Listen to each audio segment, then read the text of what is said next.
முழுமை அடையும். அப்படி அவங்களுக்கு தெரிஞ்ச விஷயத்தை நம்ம கூட இன்னைக்கு ஷேர் பண்ண வந்திருக்காங்க நம்மளுடைய மாணவி. என்ன சொல்றாங்கன்னு பார்க்கலாமா?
தமிழ் பாரம்பரியத்துல என்ன மாதிரியான விளையாட்டுகள்லாம் இருந்தது, அது இன்னைக்கு எப்படி வழக்கத்துல இருக்கு இல்ல அப்படிங்கறத வந்து நம்ம கிட்ட நம்முடைய மாணவர் கைலாஸ் பேச போறாங்க.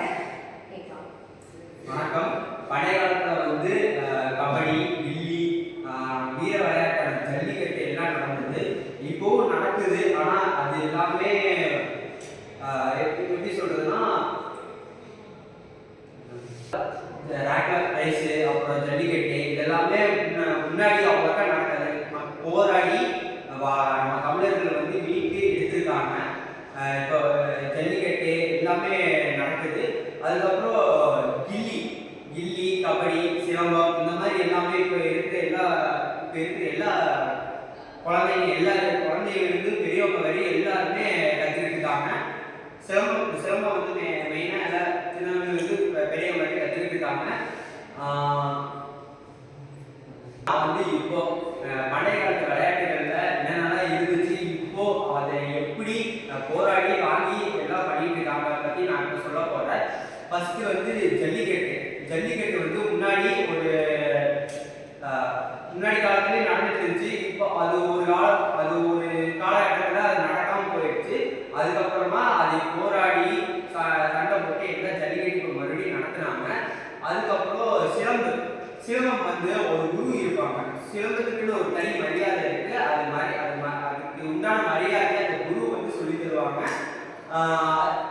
சிலம்பம் வந்து சின்ன குழந்தைகளுக்கு பெரியவங்க வயசானவங்க வரை சிலம்பம் சுற்றுவாங்க. அடுத்தது வந்து கபடி வந்து 2 அணிகளை பிரித்து விளையாடுவாங்க.